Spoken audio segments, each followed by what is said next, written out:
I'm stressed as well.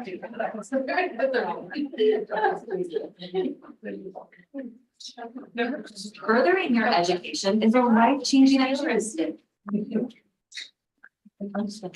Yeah. Most hours.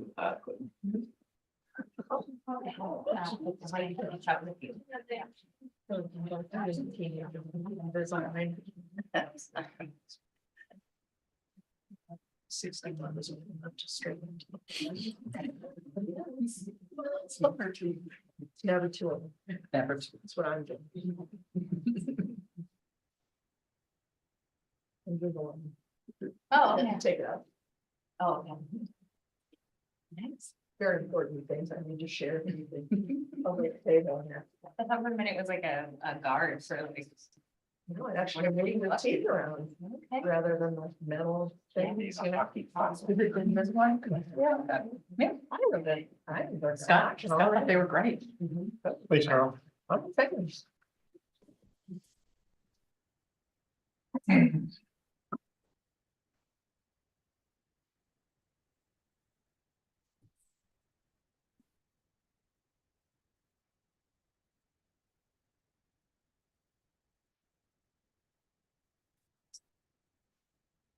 That's right.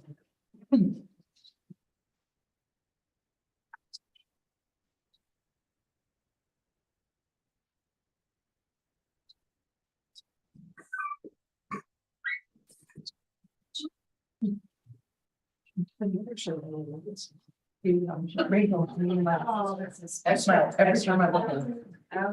Yeah. I remember. That's how I should be so happy. Thank you. She's telling my daughter's jealous, so she comes in the rain, but she's doing the rain, but started to you.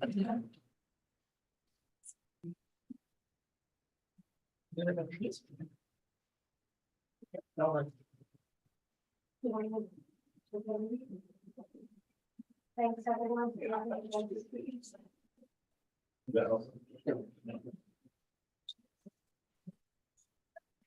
The answer is always to unplug everything and start over.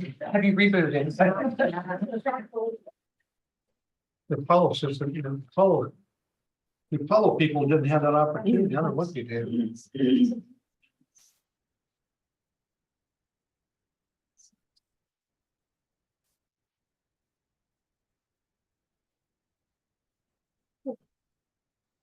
We've got it. Yes, we are ready to go. Thank you.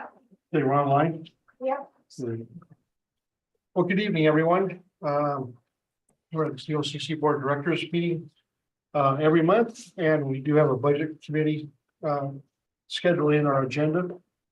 I'd like to call to order our Board of Directors meeting and like to present our native lands acknowledgement. The purpose is to acknowledge someone is to say, I see you, you are significant. The purpose of a land acknowledgement is to recognize and pay respect to the original inhabitants of a Pacific region.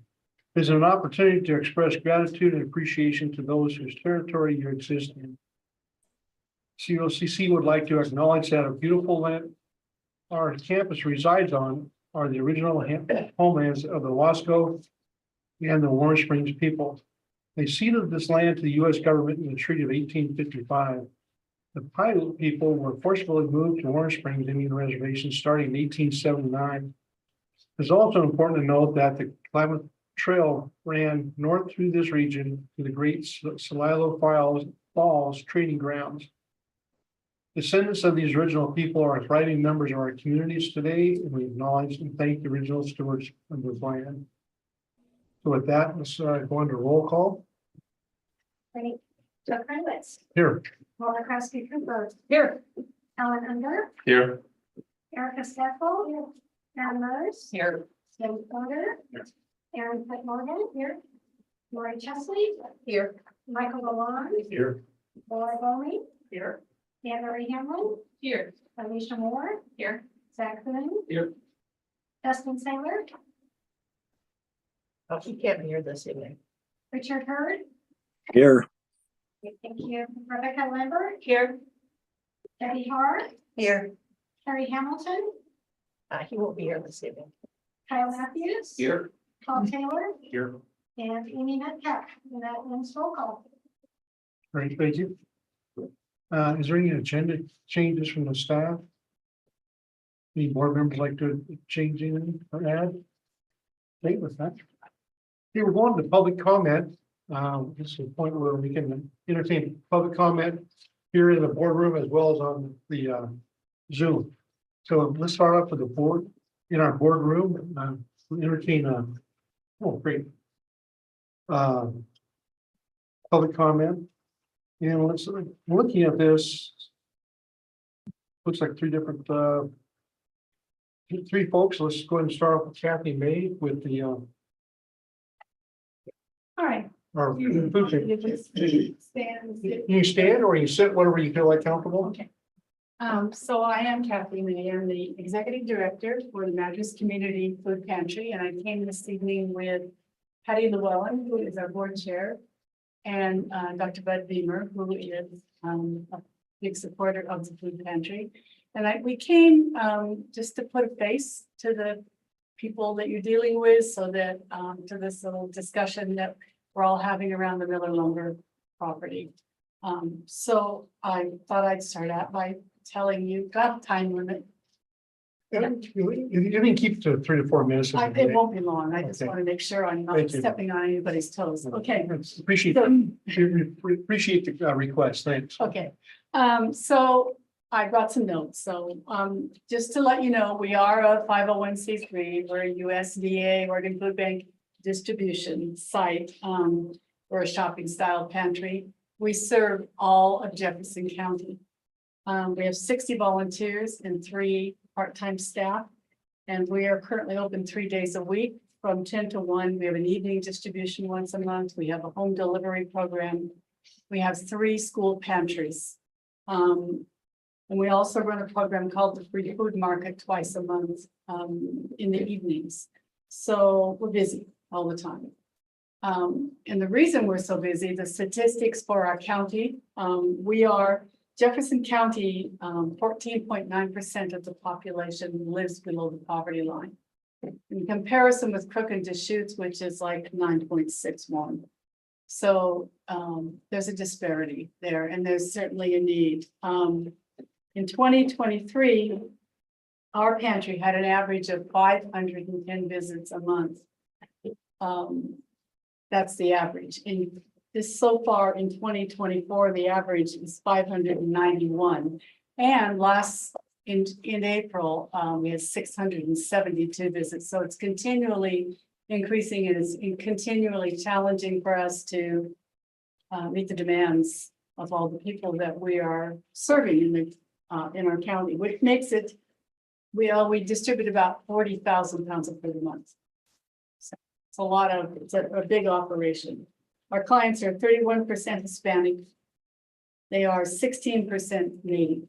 So we get a lot of people from the Warm Springs area. Even though they have a pantry out there, it's not consistently open. So a lot of our clients are from there. The remainder are white and undisclosed.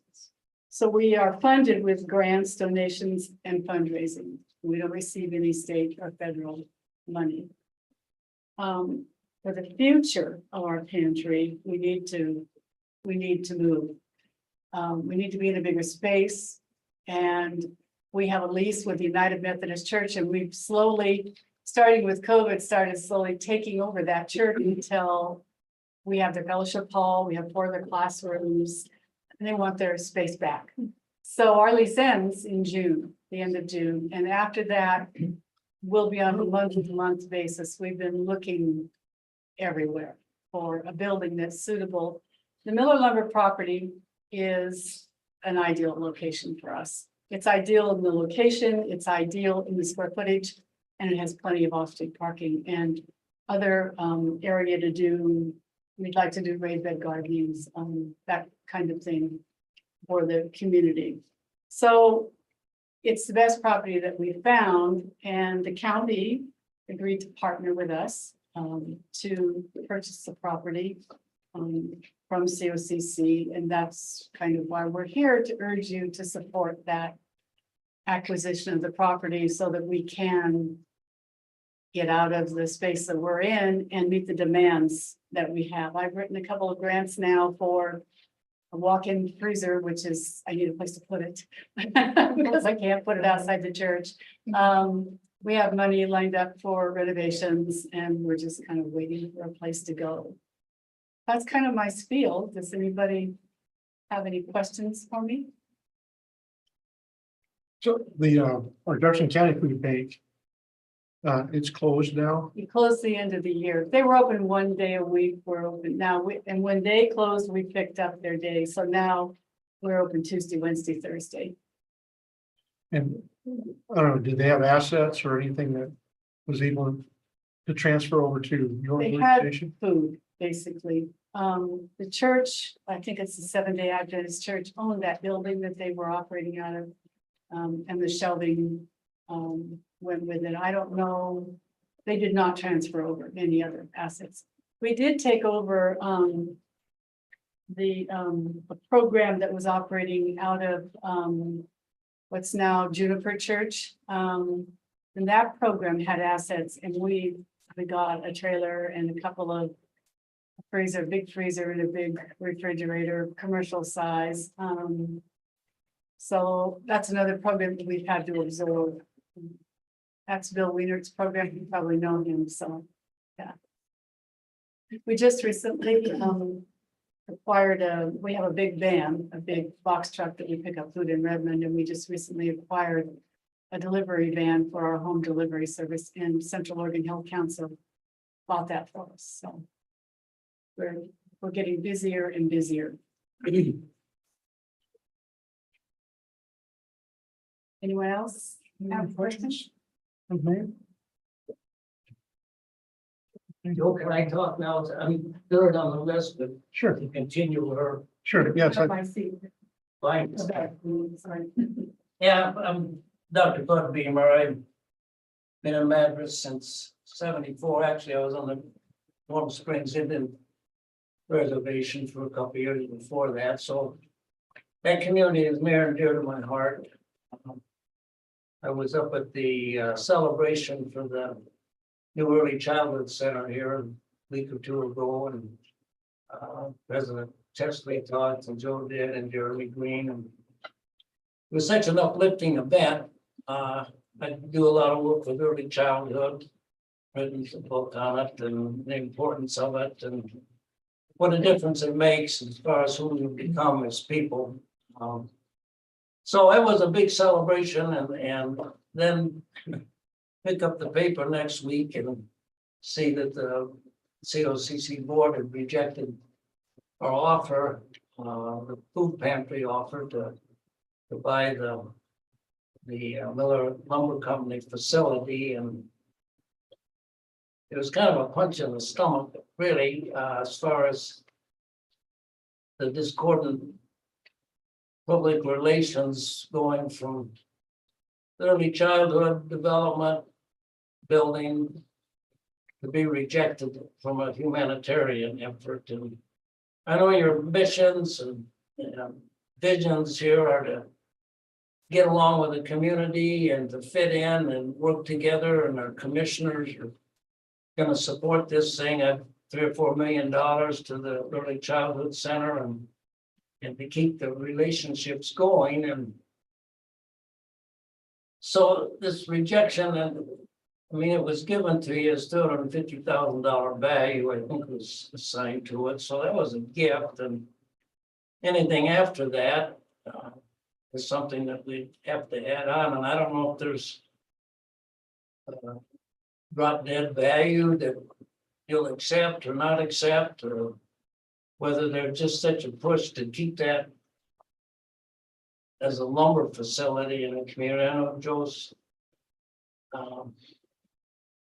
was chamber president and community development, and Rick Allen, and everybody thinks we need a lumberyard, and we probably do, but not at the expense of this humanitarian need that we have. Kathy has explained the social situation, financial situation of our county, and I plan on music group at our church, Methodist Church, and go there on Wednesdays, and people coming out with food and knowing they're gonna be okay for a week. It's very uplifting, and it's such a, I know some people aren't big on entitlements and handouts and grab yourself by your bootstraps and get your life together. And actually, this new early childhood center will allow people to get more independent and get jobs, and that's positive, but hunger and poverty are major life risk factors for the toxic stress that occurs on family, and it's a big deal, and you folks are big on educating and moving people forward and humanitarian gestures, and this is such a in keeping with that. So, and they were gonna offer 300,000 this last week, and I don't know in coming here, if you accepted that, and I was gonna thank you, or if that's still out there, so where are we on that? So we do have an executive session this evening in regards to real estate transactions. Okay, So that'll be it's the end of it's on our agenda at the very end so there hasn't been a decision on that. new for a one. presentation yet. Well, I just encourage you. You know, the footprint you put in Jefferson County is so good right now, and that's what you folks are all about. You know, it's helping people move forward, and I know we have a new facility going up north of town, a half a mile away, and would be a good place for a lumber company. It doesn't, what needs to be central is facilities that offer people hope and take care of things like hunger, and hopefully we develop and have a mental health aspect to it there and expand. Please consider these things when you're making your decision tonight. Thank you. So before we go on to the next party, Colette, is your public comments related to this project in Madras? No. So let's go ahead and I'd like to make some comments on my behalf, and possibly for the board. We recognize the need, the want, the passion you three folks have, plus probably another dozen folks that makes that organization up there go. You know what a board takes, what it takes to be on a board, what the board's responsibilities are. Hope you respect what we need to go through. I certainly live in Jefferson County. I live and breathe Madras in the county. I'm one person of a 7-person board, and our responsibility fiscally as well as public policy, as well as strategic planning encompasses a large area of about 55,000 square. I can't remember the square, basically it's from Chiloquin to Warren Springs to Mitchell to Sisters. That's how big our country is. And that's how there's quarter of a million plus people. We need to be cognizant of that as well. So I hope you recognize that we are responsible to oversee the whole umbrella as well as individual projects. And we are certainly going to take it under very serious consideration this evening in our executive session. These things are not always comfortable, but we'll make the best decision that we can as a board of 7 representing a very large area with a large population, dispersed population. Can I respond to that? I understand, we understand the fiduciary aspects of this, and you could receive a $250,000 gift. This was given to the COCC. And what you was asked in addition, maybe 50 to extra 100,000. I don't know what the number is, but you look at your total budget and $50 to $100,000, maybe 0.01% of your total financial fiduciary aspect. So I have, considering it's such a humanitarian thing, and it's like burning a cathedral to roast a marshmallow as far as the relative expanse and benefit of business aspects compared to the humanitarian. And I just can't emphasize more of what you're considering here as far as money that could be accrued. Your fiduciary aspects and the humanitarian, I mean, you just have to keep it all in perspective. Sure, thank you. Well, thank you very much for the comments. And any other comments or questions on Yeah, the board? my name is Jim Porter. I volunteer at our communication development. I'm also president of another nonprofit which provides housing for those people, and we struggle with food too, providing for folks. So your missions is not lost on us. Anyone else? Once again, thank you very much. So let's go to Colette Lorge. Yeah. Please go on up. And you're welcome to the standard. Take a seat. Thank you. I'm a student here at CUCC and I'm writing for the blog side. And so we just had one quick question about an article that we're trying to write right now. The lady my colleague that's writing the story couldn't be here tonight, so I'm here to represent her. But we're writing a story about all of the protests that are happening around the country at all the other colleges and universities and how we haven't had one here yet. And so we were wondering if CUCC has funds in their endowments that invest in companies that are linked to Israel or support Israel. And I don't know who to direct this comment towards, so if no one has an answer, that's totally fine. We thought it would just be a good time to bring it up to the board, since I wouldn't live here. Michael? So we are not allowed to invest in any company by Oregon state law. So we invest in like securities of the US government, we invest in federal agencies, things like that, through the local government investment pool, which is managed by the treasurer of Oregon. Perfect. Thank you so much. That was everything. I didn't take too much of your time. It was just a quick question. Okay. Thank you. Nice to see you. It's nice to see all of you. Thank you. Okay. All right, with that, let's go ahead and we're gonna adjourn to the budget committee meeting. Turn this over to our chair. There's none. Okay, I'd like to call to order the 2024 Central Oregon Community College Budget Committee meeting. The first item on the agenda is the consent agenda for the meeting minutes from April 10th. Someone like to make a motion to approve the minutes? I'll move approval. Second. Everyone wants to vote?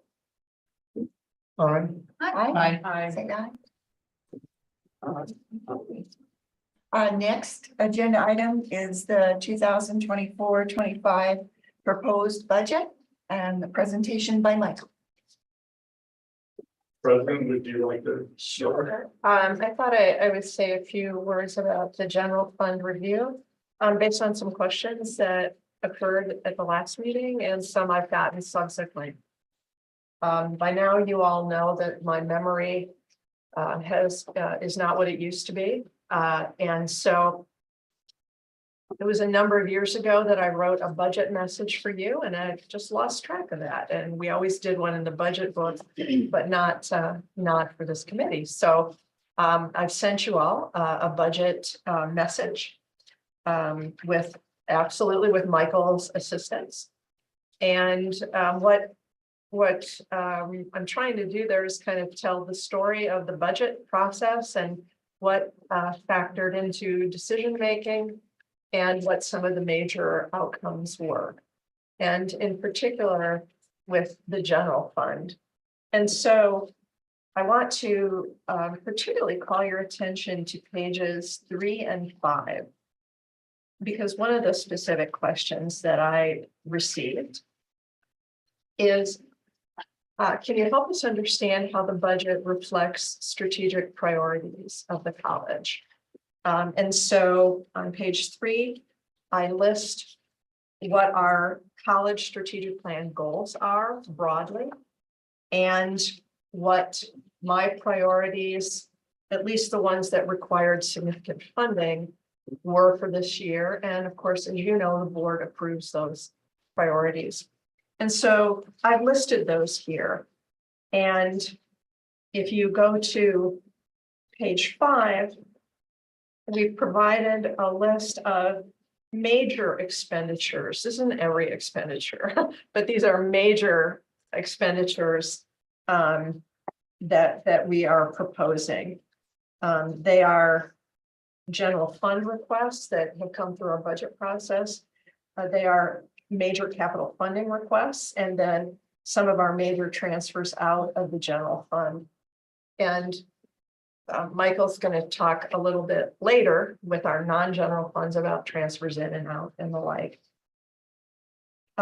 What I will say, and that I hope is evident, is that you can see college priorities and presidential priorities reflected in a number of these major expenditures. And I think most particularly in the areas of my goal approved by the board of conducting an administrative salary study and implementing that to the extent that fullest extent while still being prudent with our budgeting. And that you will see that's a significant expenditure to bring our administrative employees up to we're not fully reaching our benchmark with what we're adding in an administrative salary, but we're certainly doing much better. And you know, we're pleased with that result. It was a lot of work, and I give a lot of credit. I give actually all the credit to Laura Bomi and to the companies we worked with who collect that data. So that is certainly one of the major expenditures in this year's budget. But I also think you can see a clear relation to the college strategic goal of sustainability. And we've really started to look, credit to Michael, much more systematically and closely at issues like deferred maintenance. Laura has kept our eye on cybersecurity and the rising costs of technology. So many of the expenses are related to college sustainability. You will see that those two areas don't cover every single expenditure, but there's certainly a large portion of those. In addition, we know that in the next coming years, we have some major expenditures that we'll need to make. Some of those are deferred maintenance. We know that some funds for Madras will be required. We're still working on what those funds are, but that will, that will be some number followed by million. I won't be more, how's that for specific? You took some of the shock out of this. Yeah, well, but I'd have preferred fewer zeros, but. that's also not surprising, given what you've been told. I would like to defend the remark. And we have an MATC revitalization in Redmond that we're at work on, where we have $4 million allocated from the state that the college will need to match in some way with another form plan. And I think I mentioned deferred maintenance. What we now have with the reserve policy that Michael proposed and that the board accepted is a vehicle to address some of those. It's a vehicle, it's not the only vehicle, a vehicle to address some of those major expenditures that we haven't always been able to say, where will we find that matching money? And there's obviously a discussion to be had about where that may come from. You will decide that. But we didn't want the only option to be some bond proposal. Maybe in the future that happens, but we didn't want that to be the only option. So as I look at particularly Madras and the MATC, I see strong support for student readiness, for access, for growing our branch campuses and outreach, for workforce development, again, all college strategic goals. Right now, we don't need to pay for them, but we're going to. And also community engagement. So I wanted to make some connections tonight. And I'm way better at telling stories than I am at finance, so. I also, per Laura's request, at the last meeting, in the past, we've presented a report on our departmental general funds that with the new budget will change to be greater or less than 10% of what that budget number is. So they'll increase by 10% or more, or they'll decrease by 10% or more. And so we've generated a list, which I passed out, of what those changes are. I'm happy I'm sorry you didn't get this ahead of time, but as you're looking at it, happy to try to explain. Got SLT members here who can help as well. Lori, as we're all kind of skimming it, can you tell us anything that particularly struck you or that, you know, kind of reflects what you just talked about, you know, the continuing effort to meet the goals and the strategic plan? You know, what were some of the highlights of this basically that you would identify? Absolutely. You will see that many of these budgets have salary study or salary increase put next to them. Yeah.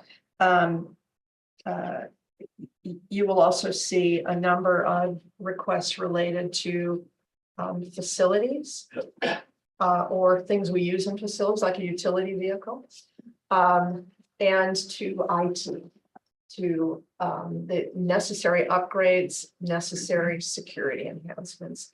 So those are the two major themes that I see in this. I know that in Michael's presentation as well, he's going to talk about some of the non-general fund transfers in and the percentage of change and what those were for. Can I ask what this one is? Regional IT services is down 67%. It says PR campus tech reduction due to PRI needs to do with 50,000 prime bill. I can't quite follow that. Sure. Well, I'm going to turn to Laura for that, or you, Michael, or Michael for that. the regional I'm playing lots of data. No, I can answer it. I just don't know if he wants to. The regional IT services that you and I talked about, that was reduced for Prineville. Yeah, what we've done is negotiated with the county so that we increase our contribution to the maintenance fund for the building. So we're both going to match about 50,000 going forward. It used to be 25. Right. So that's a substantial increase because we have a lot of deferred maintenance coming up. So taking out how does that the reduce our IT services cost by 67%? So it's a transfer. Yeah, the transfer out Yeah. Oh, of that. okay. from IT. Okay. But you got more money from the county too. They put in 50, we put in 50, they're gonna rewrite the agreement. It was actually a great discussion we had with them. Great. They're charging a little bit more. And while I'm thinking of it, I do want to say something out loud, just because I think you know this, but I also think it's important to say out loud. You'll look under President's office and you'll see administrative salary study increase. The president's salary was not part of the salary study. That is something that we worked on. That is not an increase in my salary. I just, again, I want to say it out loud. Yeah, we're the only ones that can do that. You are the only ones who can do that. So Yeah. for the public record, let it be. Can you speak to the regional services, MC operations, lower administrative and classified salaries? So 5 from the bottom. What I would suspect happened, and we can drill down, is that some folks left or took another job within the college, and the folks who replaced them came in at a lower salary. Okay. So that was not lowering an existing salary. As always, I really find this helpful. Yeah, very helpful. Thank you. I'm glad. Especially nice to know where we're adding people or not filling positions.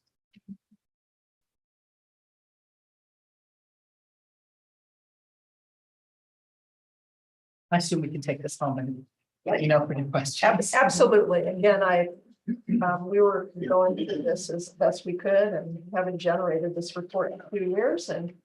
Thank you for generating. It was helpful to do it. Yeah. Well, thank Michael and his team did it. I know that's He did it a lot of. We used to have this every year, and I think it would be really helpful if we just have it as part of our budget process. We can certainly do that. And I'll make a note of it and we'll Thank you. remember. I'm set unless there are more questions for me at this point. Not hiding behind these screens, but I'll peek out every once in a while. We need to close the. I close it. Probably. Maureen, I have a question about the action project stuff. Oh, pardon me? Action projects, which I know are on a longer timeline Yeah. than just this year anyway. I'm thinking maybe they'd be better asked after Michael, so we can, if something comes up during, we can address it at the right time, but just put a pin in it, I guess. Yeah, I can say generally that we set aside as a strategic plan fund that members of Action Team projects can request. We set aside $100,000. Now, in the grand scheme of things, that's not going to cover Yeah. a whole lot, but some of our action projects and some of them I mentioned, like Madras, they're big ticket items, but some of them are not. Yeah. And so we have that money set aside. And also folks may use, whoever is the SLT member over the area, they could use their funds. So, I mean, I would say that generally right now, and maybe there are other questions. Okay, any other questions about the general fund or the president's report that you sent out on the budget? I do want to apologize because the quote budget book that we sent out last time had a error in one of the spells. And it was supposed to be a calculation, but instead there was a hard input number into it, which was just I didn't catch it. So it changed the ending fund balance by a lot. And what that report does is basically roll forward a number of budget years. It doesn't consider our projections or anything until we actually get an audit done, and then we update that information. Get it? Got it? Okay. So let's jump into.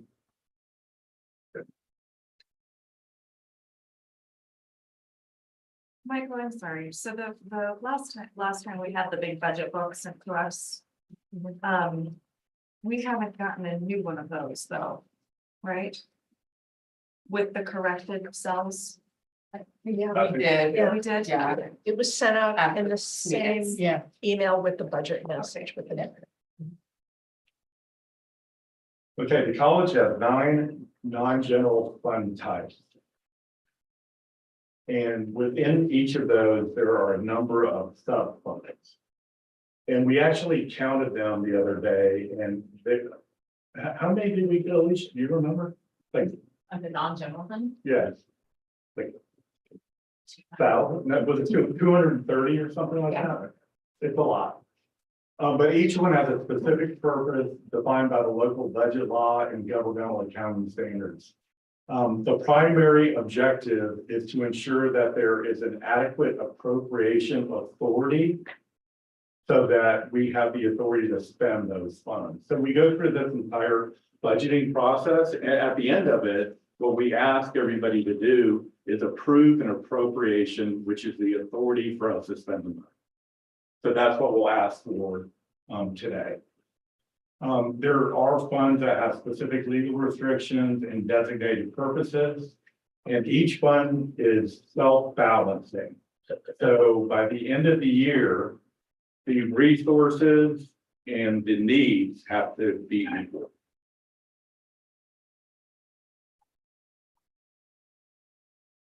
So these are all the different main fund types.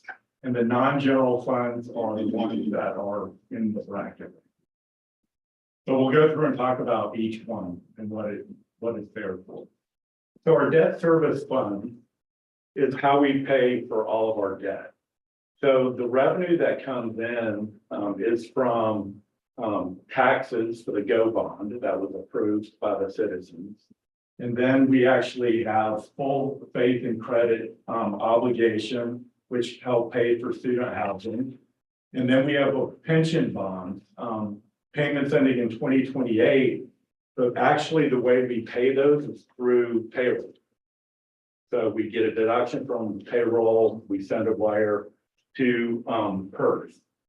So there's a long story behind that whole pension bond thing, but that's for another meeting. So the S&P rating of AA was affirmed on March 7th of this year, which is great to see. So this is the debt service fund, and you can see tax revenue coming in. We get prior year coming in. Per reserve charge is what we fund that with through payroll. And then we get a little interest income. And that, but the principal payments, interest payments, and a little bit materials and services are charged to them. Any questions about that? That's pretty straightforward. So that the housing revenue actually comes into the debt service fund to help pay for the full faith and credit.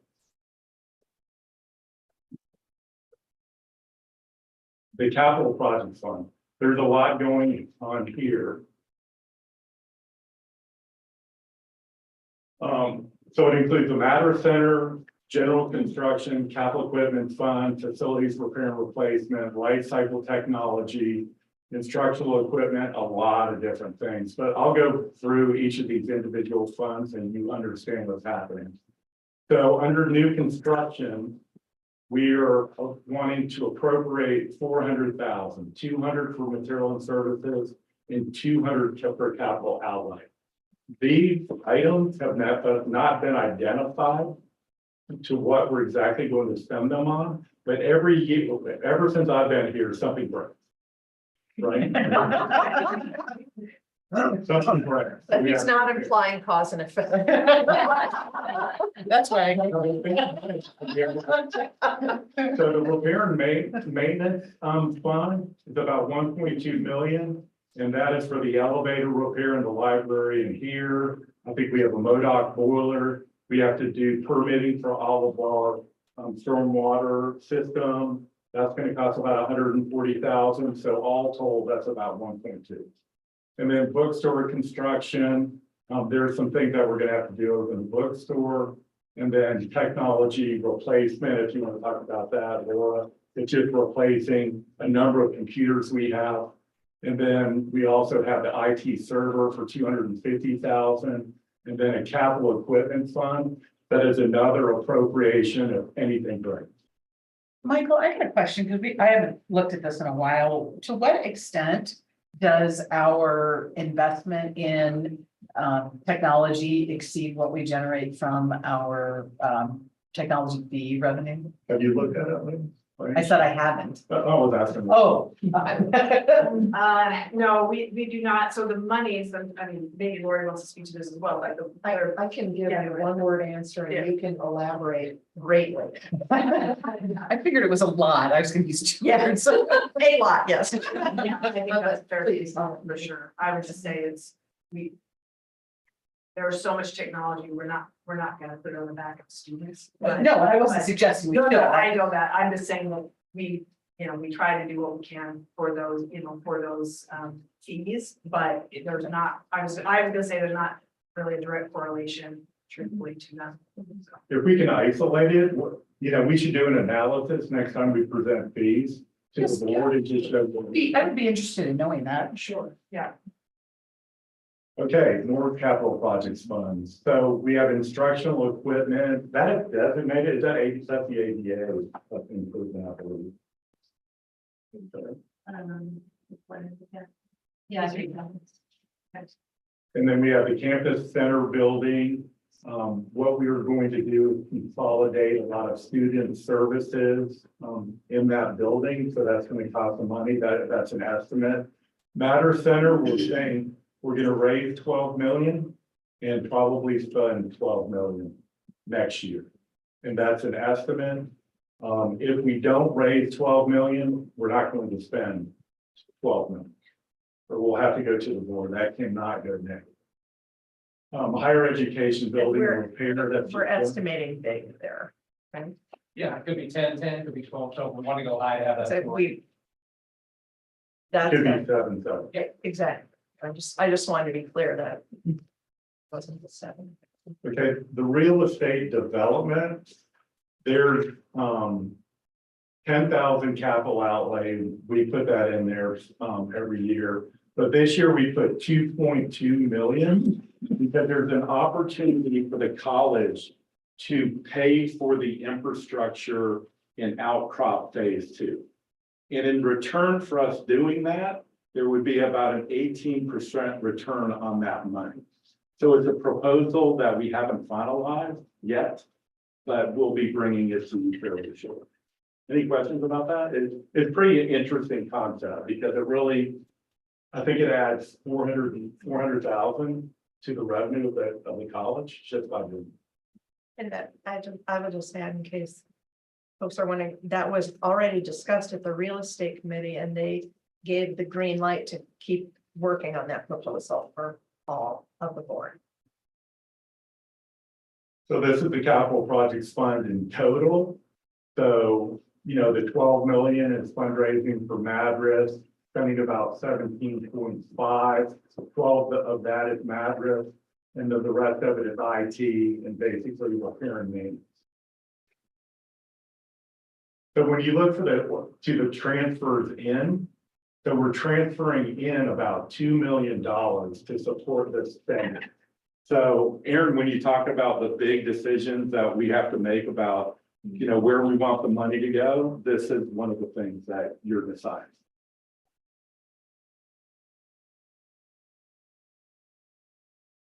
Okay, so an example, I think I mentioned every one of them. I think we covered it.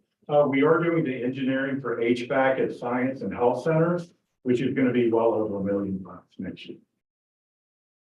What do we have to do? Is the building, I mean, that's not an old building. It's not an old building, but the HVAC units they put in were not designed for a place like Central Oregon. So they're saving. Many, we kind of, Laura, and we started putting this together, many of the systems that were put in those buildings within 2 years became obsolete because the manufacturer just moved to the next iteration. So finding parts for that is proven to be challenging over the last couple of years. And so. Is this a design flaw by the? No, we looked at engineers? that before Michael came on board and it's really lousy timing. Honestly, it is. But 5 years, you shouldn't. That seems like a bad plan. We had talked, we went back to the architect and went back to the manufacturer, sorry, resurrecting conversations about 2 years ago. And both of them just said it's a product of really poor timing.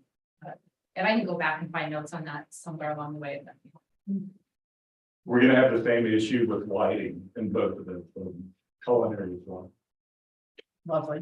Yeah. Okay, the enterprise fund consists of residence hall operations, food service, and bookstore operations. So the activity is, pretty substantial income, and some transfers out there of about $1.4 million. About $1.2 million of that is from student housing to pay the debt of the full faith and credit obligation. Then we have the internal service fund. This used to be much more substantial. Now it's basically copy machine contracts and charging. Can I ask you a question about the housing just for a second?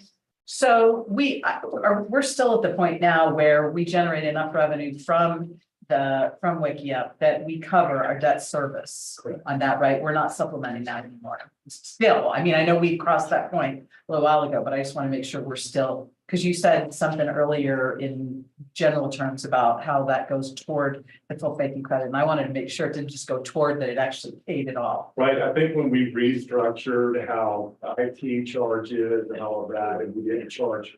Well, and we also housing, refi, right? We got a better. Refi. So because of refinance, about 90,000 of what they typically transfer goes to the general fund and the other $1.1 million goes to pay the debt. Yeah, so we are generating revenue for the college now, For sure. which is what we had projected of eventually happening, but weren't sure whatever was sort of this. So Yeah. anyway, I think that's good. Yeah, Good to know. work. Thank you. Yeah. So again, internal service fund, it's really small now, not a lot of activity. We're actually transferring out some balances. Not to completely eliminate it, but it's not what it used to be. The retirement fund. Okay, these are two different funds. One is a retiree health insurance reserve. And there's only a few people part of this anymore. So we could transfer most of these funds out to the general fund. In the PERS reserve fund, there's a lot of money sitting there and you don't touch it. There's no activity in it. So we're going to transfer between the two, almost $1.3 million to the general fund. And that helps support the capital improvements, hitting the reserve ratio that we're trying to hit and all that. But this will be a one-time, so we can't count on you having this again No, in future years. Yeah. that is correct. Now, there's other opportunities with other funds because we didn't consolidate everything that was out there. We just picked the ones that make the most sense now. Yeah. And then we'll look at the rest later. Special revenue funds constitute grants, contracts, new programs. It's a substantial source of income to the college. It's significant. A quick question on that one. For contracts, when we do contracts with someone for like workforce development, like Facebook or anything else, that's not this kind of contract. This wouldn't be revenue from, we wouldn't go here. If we had a contract with a local employer to provide services to training or for their employees, like where would that kind of contract go? Not here, maybe, where is it? Zach, can you? I mean, workforce development often it goes to the program itself. Yeah, we can confirm this. CBI PD or Center for Business Industry and Professional Development, that is still in our non-general fund. Yes. Portfolio.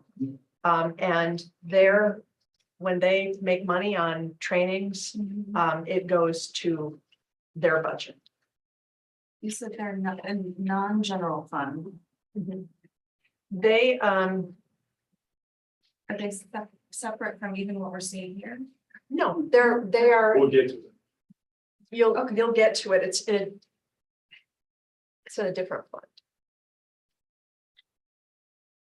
There you So go. this is Auxiliary. the auxiliary fund, which contains a lot of different things. So there's self-sustaining activities like club sports, training, wellness, college now, student government, sustainability. And what this means, it gets funded by certain sources and then it's spent on particular things. Non-general fund instruction is SBDC activities, apprenticeship, workforce training, which, also could be profitable. Sometimes they need funding from the general fund. Revolving activities, foundation building, GED scholarship, students emergency fund, where we actually, the general fund funds these to operate. And then we have contractual and administrative provisions with the general fund has to fund as well. For faculty sabbatical, it's contractual, professional development. And then we also have unemployment reserve in place. We do have some unemployed people that file against it. So quite a bit of dollars here as well. But that's basically the summary of all of those.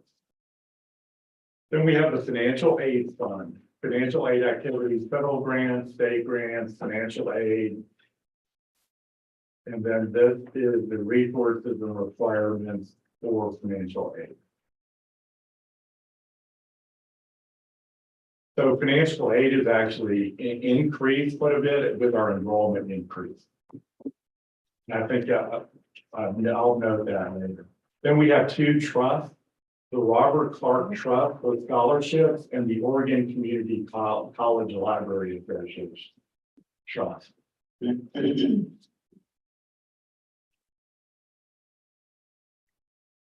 Right.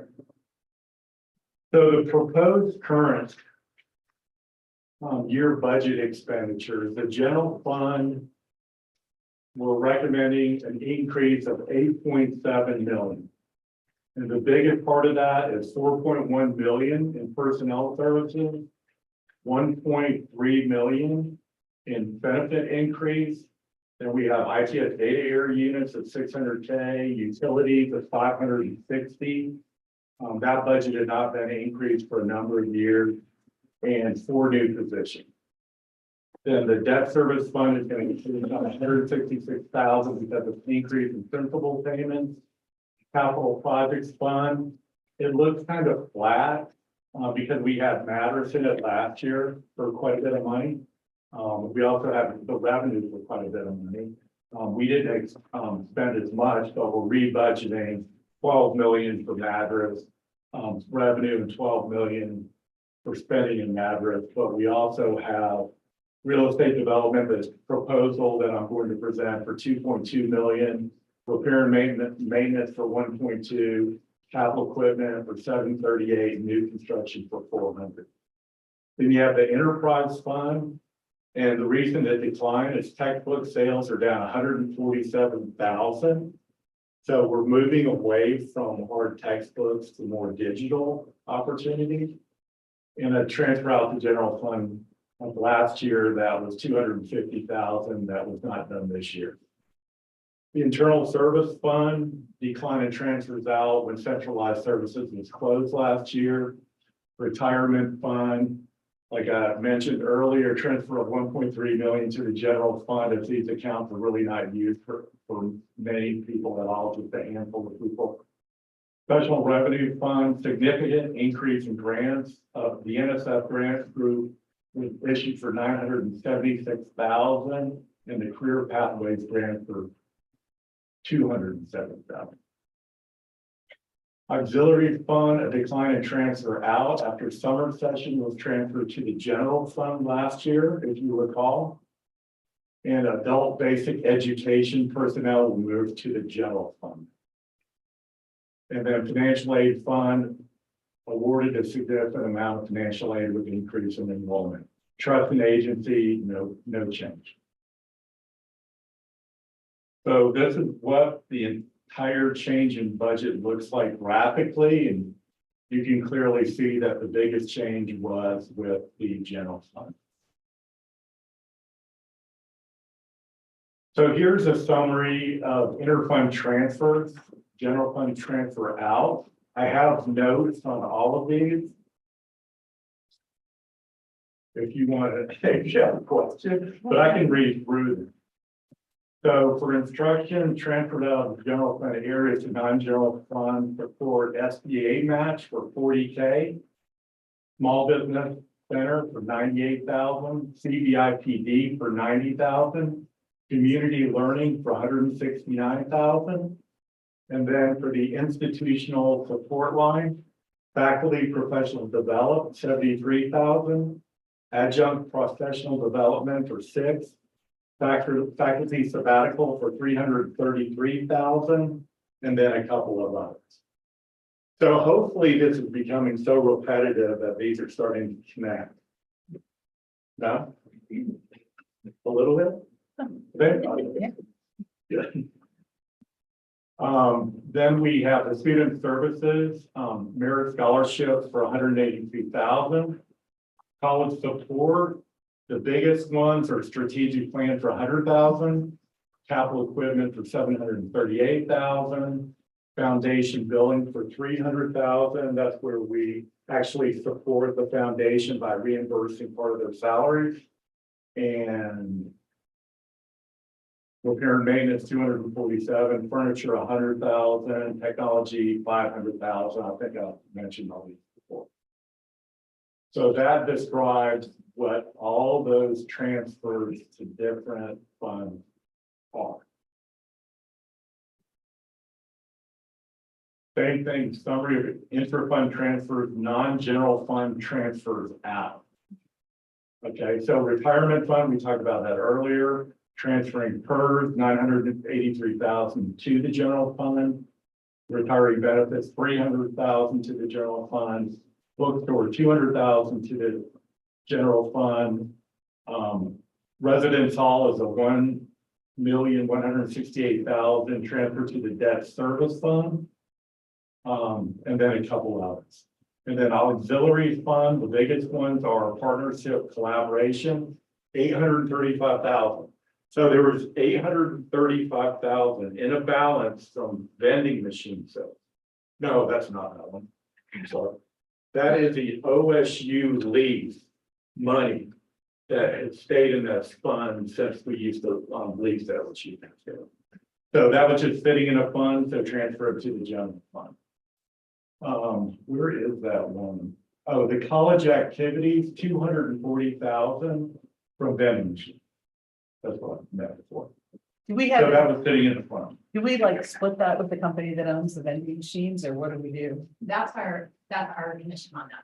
And that's built up over time. It's usually about, if I remember right, 70,000-80,000 a year. It's pretty remarkable. But I think we talked earlier, one of my goals was that, you know, if we have funds sitting there, let's transfer them somewhere and use them.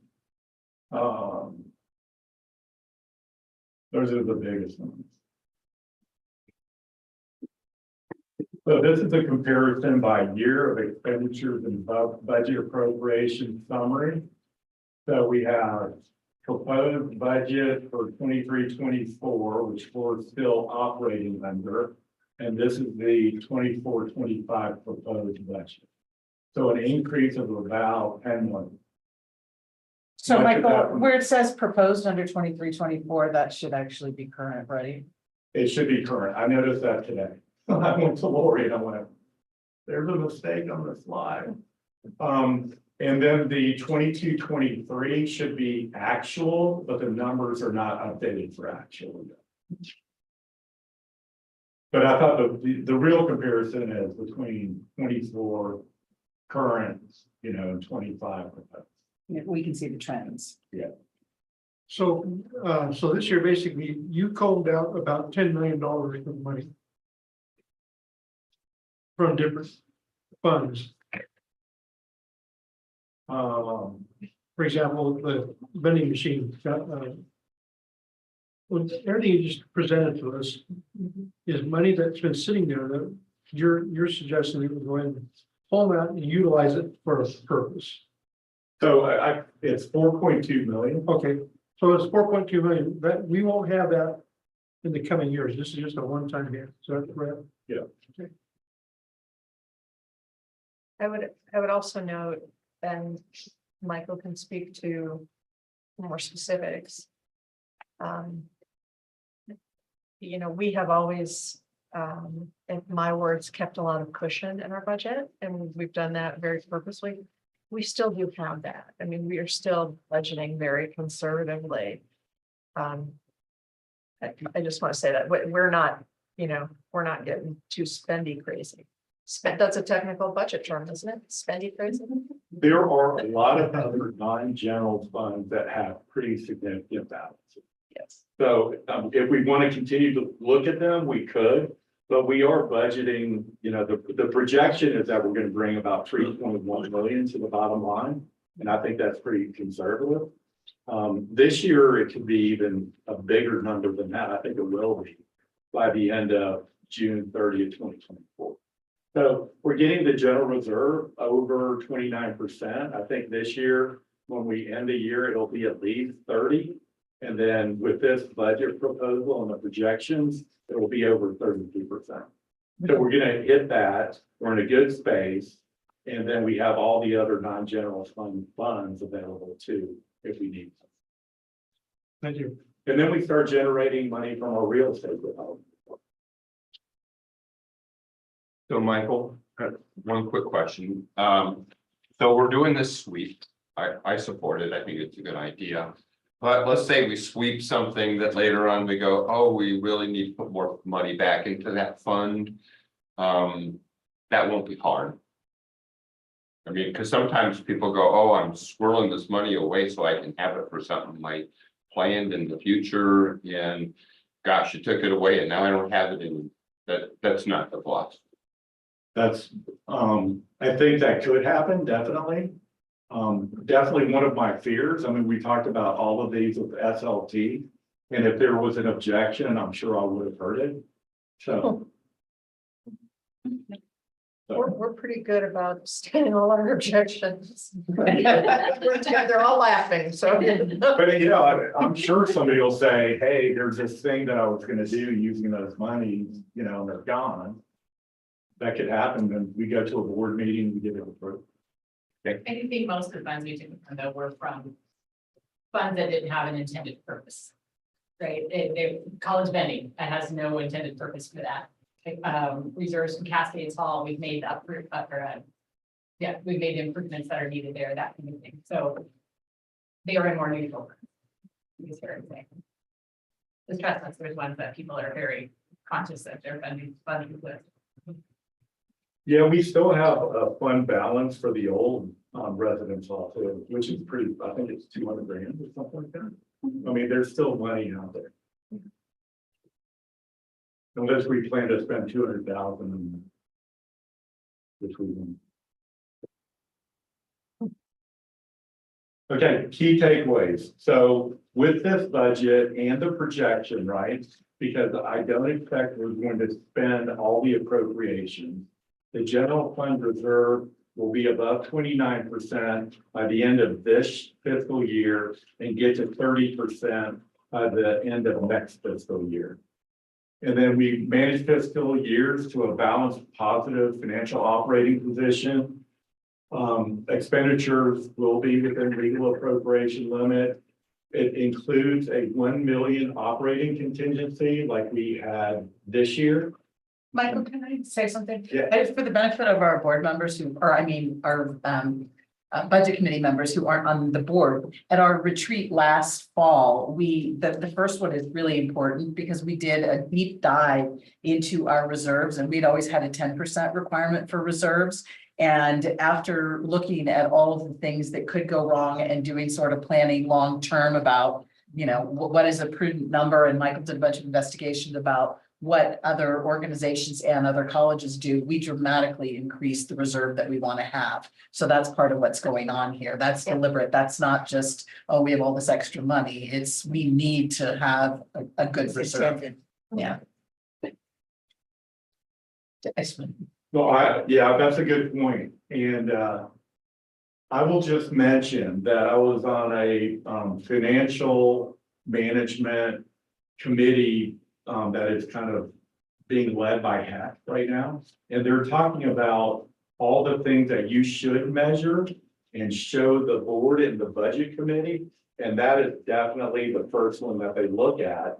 And the range is more like, you know, it's like 30 to 50% where they're saying you're healthy. If it's below that, then they're saying you could have problems in the future. So that's something we'll be talking a lot more about in the future.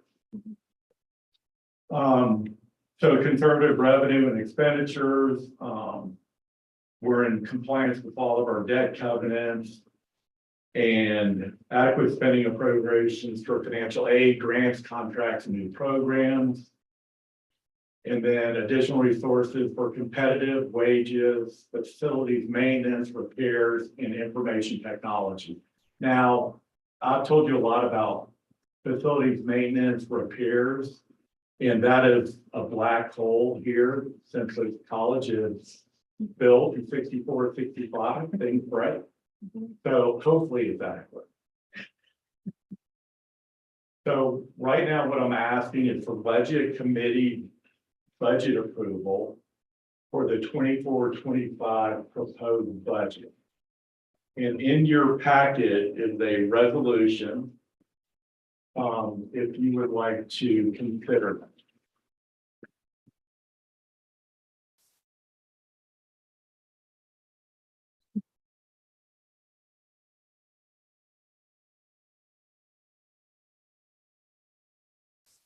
Of which we really kind of have to do so we can stay on track to do our work before the end of the year. Well, that's what I have to do. I would go there. Okay, I mean, we always have the ability to make changes, right?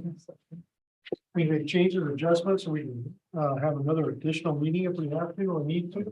If there's questions or concerns or adjustments that we like to have a staff come back with us to our budget committee and board.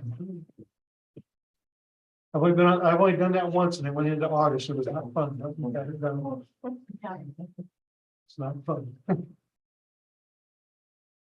Is there any questions with our staff? We certainly appreciate the additional input, additional information has been presented to us that we requested at our last meeting. I'd like to say I especially appreciate Laurie giving us the summary.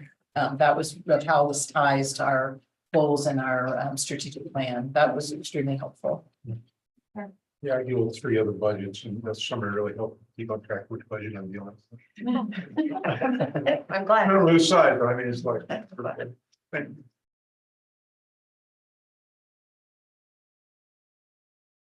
But sure. No questions? I have a couple questions. Good. So for. Back to my action projects question. Oh, yes. We've got $100,000 in the budget for these teams to request. So is that something we anticipate doing each year? It was it happened during our last strategic plan and absolutely. We anticipate that happening. Through this strategic plan. And I do believe, isn't it, we have a balance of 70 this year, and then we add another 100 to it next year, so there will be 170. I think it's it's sort of the spot where, at least for me, I can see where rubber meets the road, even beyond these priorities that you've laid out, Maureen. And those projects are so awesome. Adult student recruitment and retention, you know, these are very specific, a greenhouse gas emissions study. And they're seem kind of costly, some of them. For instance, a greenhouse gas emissions study would be pretty spendy. And again, this is over quite a number of years. I was just wondering if we feel that we have enough. Like, have we looked at the costs of those action projects? Do we think they're meaningful enough that we have enough funding for them? And if it's over 4 years and it's roughly $500,000, once we get to the end of 4 years, that might do it. I was wondering if we had looked at them more specifically, because I think they're your showcase storytelling kind of pieces of the, this is where the strategic plan like comes to life in a lot of ways, beyond the really big ticket items like Madras and MATC. So those were some of my questions, trying to take a layman's understanding of a budget and really sort of understand, do we have these things built in for us to be able to actually achieve these awesome projects that you guys have envisioned? Yeah, well, we have thought about that. And every year we'll have a chance to adjust if we thought wrong, right? So I think each action project team has sort of an SLT member assigned to it. They may not be on the team, but they're sort of the oversight of the team and the connection of the team to SLT, to board discussions. And we know what they're planning in the immediate future, and we can guess what's likely to come. We may be wrong in cases because some of them start with just a basic analysis, you know, like we just sent a team to a conference on adult student recruitment and retention and met about that the other day. And right now, there's not a big ticket item associated with that. And I'm not necessarily seeing it for the future either. So absolutely, we think about it. We focus more on the big ticket items, but there's also a chance to recalibrate if we need to. And see how that develops. I had another thought in my head that just flew out. You know, the strategic plan monies that we set aside, the 100,000, that also isn't the only money we are able to allocate, right? So when we look at, I'll choose adult student retention. A lot of those and recruitment, a lot of, I suspect strongly, a lot of what's going to happen there is going to be in Alicia's shop. She still has her regular operating budget portfolio. And that can, what she's spending that on in any given year can sort of change. She has an ability to adjust as well. So I'm not sitting here worried about funding the strategic plan. Candidly, the thing I think it's incumbent upon me and SLT to keep an eye on is the sheer sort of human resource commitment to lead all these teams. And that's why you'll see as we start a report out, they're all in very different places, you know. Some of them are have barely started the work yet, and that's intentional. It isn't somebody's eating bonbons. Some of them are, although, yeah, I'm the bonbon eater. And some of them, you know, the projects have been happening even before the strategic plan. So that would be something like kind of more cognizant of. Does any of the SLT members, you want to add anything to what I just said?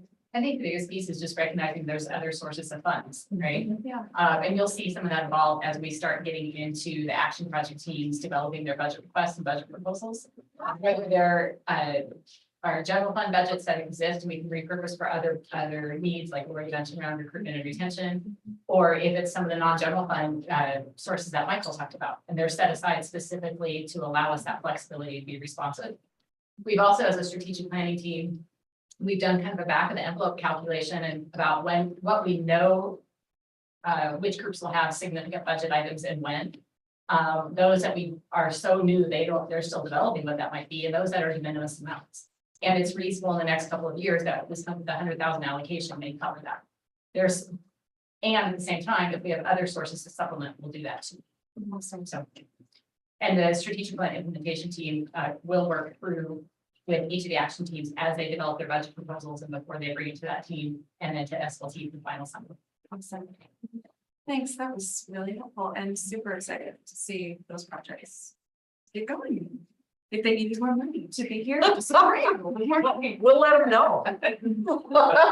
There might be more money here. I'm kidding, but yeah, absolutely. I think it's important to those folks to know that the board is interested and cares about the work. Absolutely. But some of those groups are in their infancy, so Yeah. who knows what they can come Yeah. back. And some of them might need some, here do an investigation to find out what the bigger, Yeah. and that could happen. We've already had a request actually from the President's Climate Leadership Commitment Team. And it is to do a study, to hire an expert to do an initial study, because we don't have that expertise on campus. We have people who know a lot, but we could use a little more for that.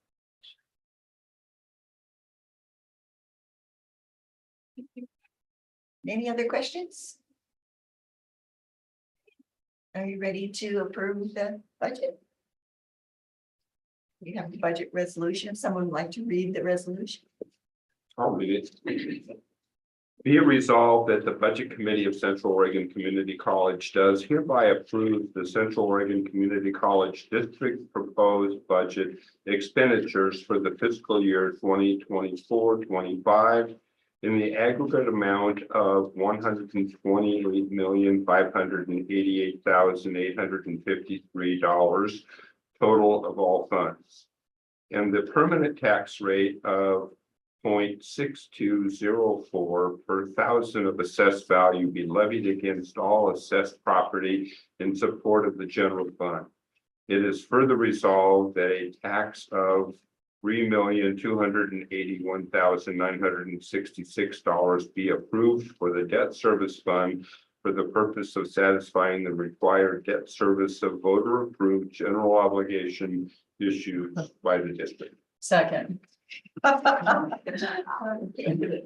All in favor, say aye. Aye. Opposed? Budget is approved. Congratulations. Thank you, thank you. Particularly, all of the budget managers at the college do a really nice job. I don't think I've ever been at an institution who takes budgeting as seriously and, being responsible with money and I'm not saying I've been in institutions where anyone was irresponsible, just that consciousness of, somewhere somebody's going, oh my gosh. But just that consciousness, like, this is public money. We need to be good stewards of it. That sentiment runs really high here and it's well spread out. So I'm grateful to all of the budget managers and definitely to SLT and for Michael's leadership this year. You made it through your first year of this, and I hope you're feeling some relief. And but he brings a new perspective to this. That I think is going to be really, really helpful in the college moving forward. So I am glad he's on board. And he's fun. And he's fun. So I'm the type of person, when you approve $128, $1 million budget, I keep thinking, do I know where every one of those dollars are? And the answer is yes. In my first year, I've been learning everything. Very next year. Okay, if there's nothing else, then we'll just adjourn the meeting. Thank you. Prior to your departure, thank you very much on behalf of the board. Volunteer on a budget committee. It's taken probably the last 8 years, I've been able to get all the teeth and the gears to mesh to understand all this stuff. And I feel very comfortable with it. When you have the expertise of yourselves, along with Richard on board, it makes us feel comfortable that, when you look at it, it makes a lot of sense real quick. When you take someone like myself, I got to look at it. I'm almost there. So thank you very much for volunteering to be on our committee, and we look forward to having you in the very near future too. Joe, can we take like a 5-minute break for our meeting? Yeah. So once again, thank you very much. And Richard, thank you as well. thank you, Richard. You're welcome. Thank you. Okay, we'll take a 5-minute break. So we'll be returning at 7:15 or 7:12. Oh my God. No, 7:16. Over there. Over there. Thank you very much. Where were you in Europe? I'm curious. I love Europe. We have family.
That's not a good idea. I knew it would. You like the right hand? Let's, But I mean, up here. let's go ahead and, I like to. reconvene our, board directors meeting. And we'll start off with, where am I, folks? Oh, yeah, the consent agenda, or our consent agenda before our board of directors meeting. Is there any changes or anything else on that? Jerry, I move to approve the consent agenda. motion's been made to approve the consent agenda. Is there a second? Second. Everyone in favor, please say aye. Aye. Any opposed? Great, thank you. Information items, we have, budget status and new hire reports, or anything that you'd like to call out, ask our staff? Any questions or comments? Okay. New business. Academic program discontinuations.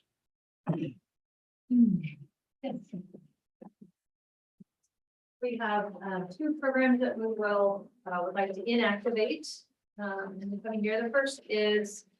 Actually, I'm taking this last so soon. I just want to get the name right. Medical office specialist certificate of completion and 1 year certificate of completion. This program, this essentially is obsolete. It's not helpful getting students into jobs, and we have proposed a new medical coding certificate that will essentially be more marketable for our students as a replacement. And the second is the Advanced Forest Concepts Career Pathway Certificate of Completion, which has not gained student interest for some time. And again, we have other means to put students out into meaningful work that pays well. That serve the same purpose. So we'd like to inactivate those. So would you explain or benefit our new board members? I'm sure you don't have, darts on a wall, decide which ones will stay, which ones are not. Yeah. How's that process go through? Summary. Yeah, so we have, I think you're familiar with our fabulous Tableau dashboards that track a lot of this data for us, so we can clearly see which students, which programs are more populated, et cetera. In terms of the medical coding, I think it was. We're just recognizing we'd had a program doing a self-study recently. They've gone through accreditation.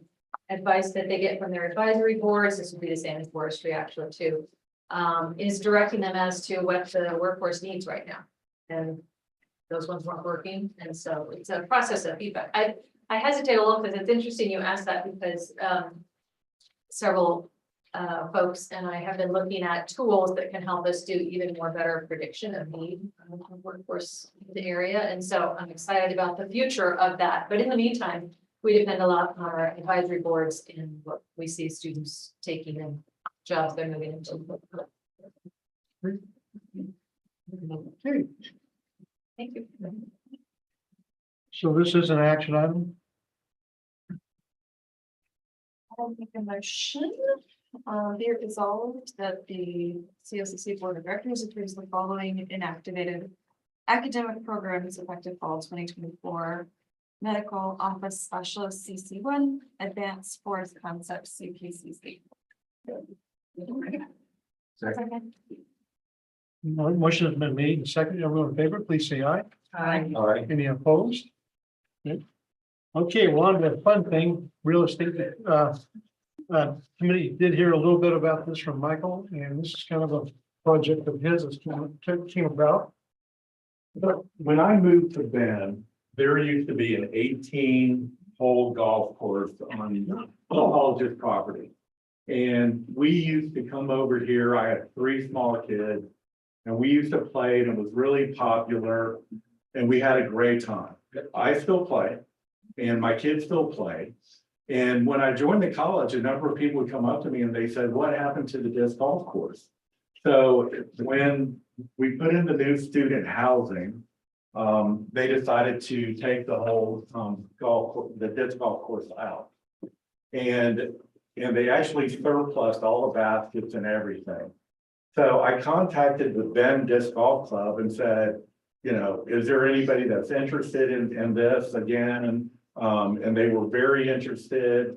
They came out with about 10 people, met with us and said there's a lot of interest if you can consider putting in the disc golf course again. Now, it wasn't perfect, and I'm not gonna deny that. I mean, there was issues with smoking, there was littering, people drinking. I've been told that there was a couple of small fires set. But that was a number of years ago, and the sport has actually changed quite a bit. People are very serious about it. People aren't smoking much anymore, just generally. But what we will do to help curtail that type of activity, have clear signage. We plan to put trash cans and recycling at the beginning of the course and in the middle of the course. And then we are really having a lot of conversations with the club so that they can continually communicate to their members that this is a privilege. The college is going to try it out, only put in 9 holes. And if there's problems, we can always take the baskets out or close it and get people's attention. But I think they will police themselves. And of course, we have people around here that will police it as well. But it's a fun, free activity for the students and the community. We can sell this at the bookstore and other stuff like bags. So I'm excited. Many members of the college are excited about it too. There are those that are not, to be transparent. So this is the proposal put together by the Disc Golf Club. We met with them the other day about how we're going to do it, how we're going to staff it. We can do it with like 10 to 15 volunteers.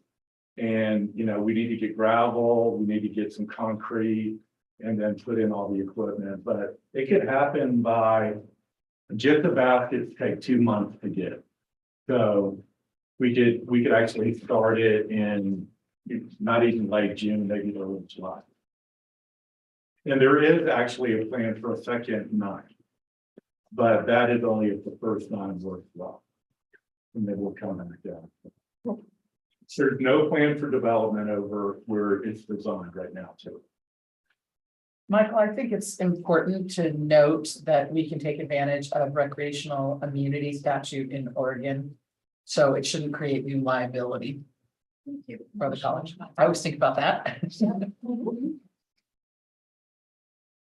We addressed the fire, and that was the one thing that popped up at me. I looked at these juniper trees and all the grass underneath it. And that was kind of worrisome, but I'm sure we'll have a plan for that. And like you said, people don't smoke it. So we will have to trim some trees, and there's a few that we might actually have to cut down because it's right in the middle of the hole. But we replant trees whenever we cut down trees on campus because we're a tree campus, is that right? We have a designation. I so know we we're have a to- bee campus. We're a what? We're a bee campus. We're a bee campus. Bee, you know. I think we are. But we're only- Great. What do they call Free Campus USA. it? Tree campus. I like it. I think it's great. I think we should move forward. And so this is also open to the public as well. It's not just our students and our faculty. It is sometimes available to the band community. Who else wants to travel? As you said, you came over here to one of the things you do with your kids, so it's great. And the more you can get people on campus, the more they see and associate this as a community resource, not just something on the hill for other people's kids. Will there be signage for related to COCC on the course? Like, Yes, we will. check out our website and. We will use our internal resources to design, so we'll have a kiosk at the very beginning that talks about all the rules and the layout of the course. And then on every hole, we will have how many yardage, which direction, which hole number it is, all that kind of stuff. And we'll say that you're using this under your own risk because of the recreational immunity and that you're using this with the permission of COCC, so there can be no establishment of a prescriptive easement. Right, Paul? You can't establish a prescriptive easement against the government, That's true. Laura. And I'm shocked. And I can't wait till Excited that next you got year that. when this happens again. It's a long wait for me. Did you get that wording though? It's being recorded.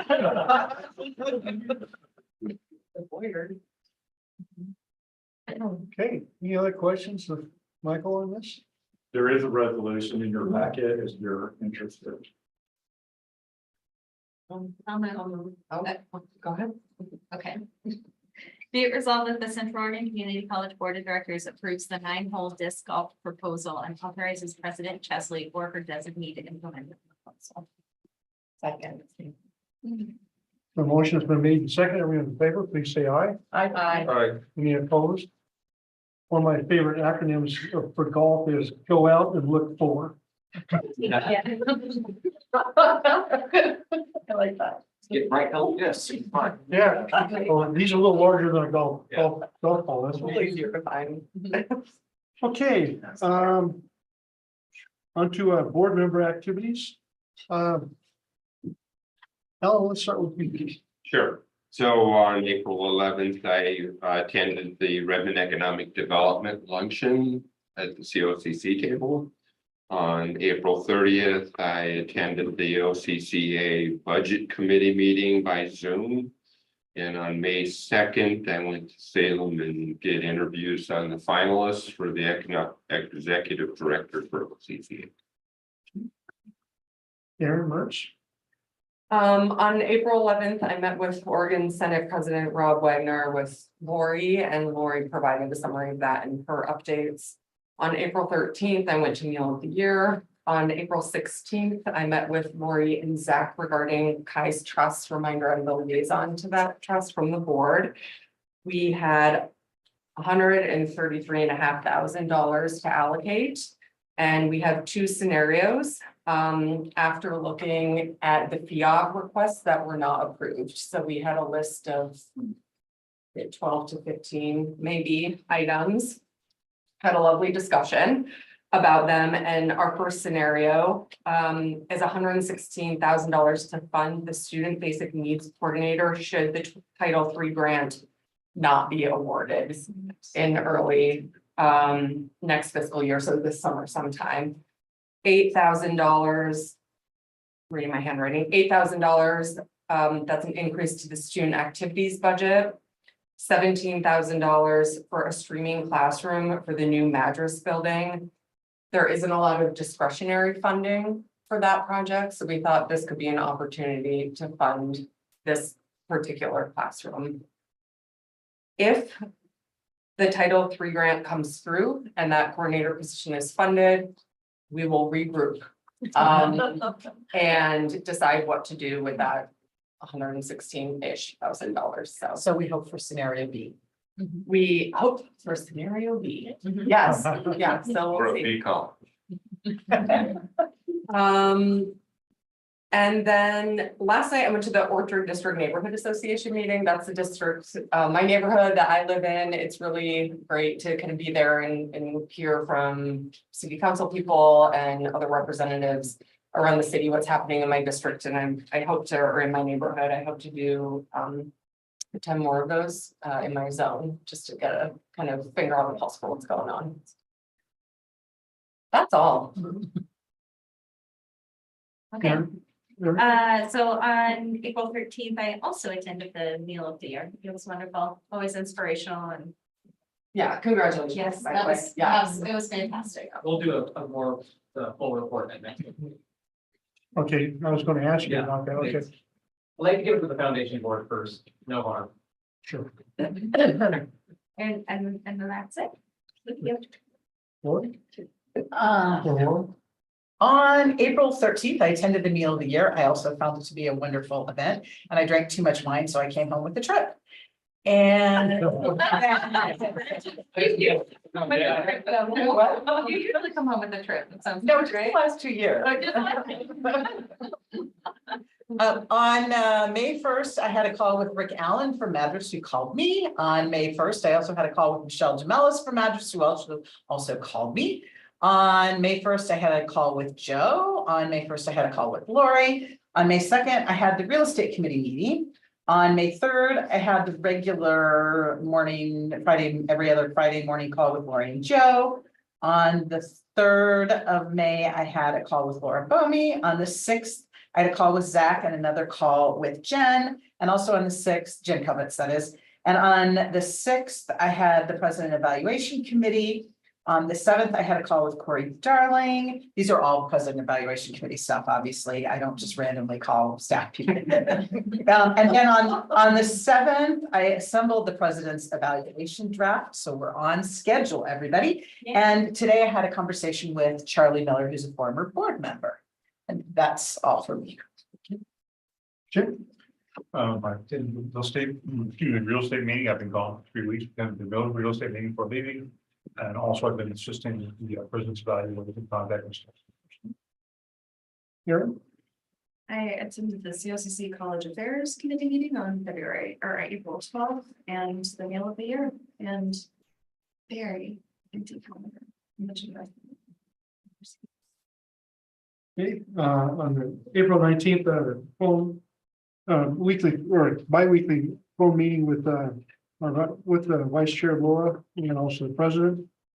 On the 23rd, and met with our President and myself and Michael Laron with the Administrator, Jefferson County, along with the County Commissioner Forty and their City Attorney in regards to the Charlie Miller property. On the 24th of April, with Laura and Jim on the President Evaluation. And then real estate committee meeting on the 2nd of May. And that's it. Okay. Now I'll take my note off here to ask Zach in regards to the meal of the year proceeds. We'll do that next month. On the dates, you can certainly read what's going on over the next 35 days, and there's a lot. I'd like to call out that the board directors meeting will be in Crook County. At Crook County campus, and that's on June 12th. The commencement is on June 15th, and all board members are invited to be there, and if you are, certainly get hold of this. Talk to me, Doc. Okay, and we'll make sure that your accommodation is taken care of, and you need anything else that might be needed. I won't be available to go. I realized I had a commitment, but I had a reservation on that I got in January, so I can't take it away. And then June 21st is our board directors summer retreat. I know Kyle finally corralled the date down. Also in Prineville. Yes. Yes. So let's certainly make sure that's on your calendars. Commencement is at 10, as always. Yes, Yes. thank you. Anything else that we need to President's report.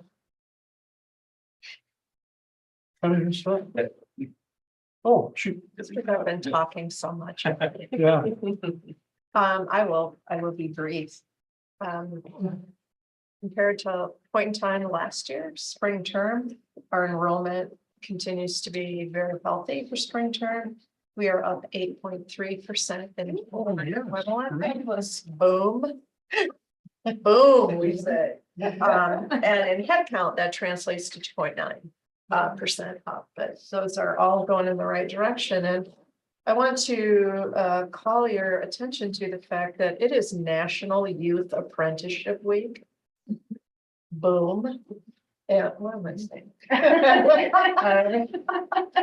right. Really excited. Just so excited. I am super excited because we've been doing some, it's kind of a new area for us, pre-apprenticeship, but we've been doing some really nice work in construction pre-apprenticeship under the leadership of Brandy Danson, who's our coordinator.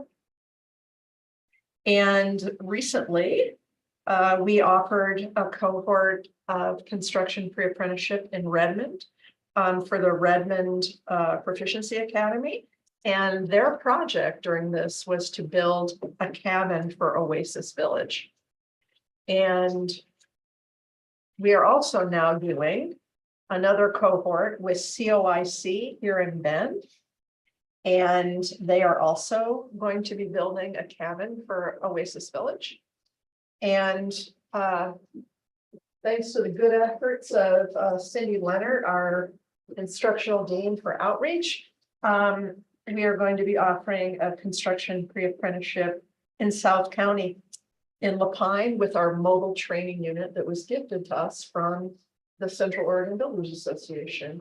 And I don't think we know a lot more detail yet, but we know it's gonna happen. Assuming people enroll, right? Yeah. So I'm just really pleased. Brandy, our coordinator, at some point we'll have her come we'll let her get used to being here. She's pretty new. But she's also working on a manufacturing pre-apprenticeship. So we're just really, really excited to be doing this work. That's all. Lori, can I just tag on to that really quick? Please She has do. also worked to have students help with the Matters campaign through apprenticeship with Kirby and Engelhauer, our construction partners. So, So we're gonna have students in the program that are actually part of the build. that's awesome. I knew she was working on it, but I Yeah, hadn't sounds like heard. it's gonna happen. Good. And she's a COC at London. Yeah, that's right. Oh, yeah. So we'll definitely have to have her here. Awesome. Hope she's watching. Okay, quick question. You call this a pre-apprentice program? Pre-apprenticeship. Well, so it's pre-apprentice and then they get an apprenticeship to do something else. Like we get them trained up enough to go show up at work and do an apprenticeship. Is that kind of how it works? Yeah, after a construction pre-apprenticeship, you, students should be able to, what's the term? Frame a house? Did I, help me out with, that sounds pretty accurate. So they develop some really foundational residential construction skills. And some of them can go to work, some of them do go to work. And some of them, as part of their work experience, could take part in a construction apprenticeship as well. Not all do, but they could. Well, what I like about the pre-apprenticeship is there's a lot of people think they want to do this until they actually do it and then they Yeah. realize it's different than what they thought. Yeah. And so now they aren't going to fall out in the apprenticeship and take it away from somebody else. Yeah, true.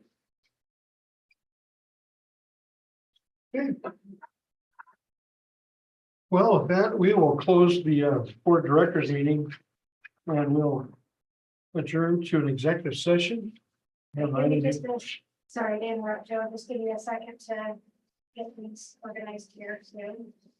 And thank you to the captioner for their assistance this evening.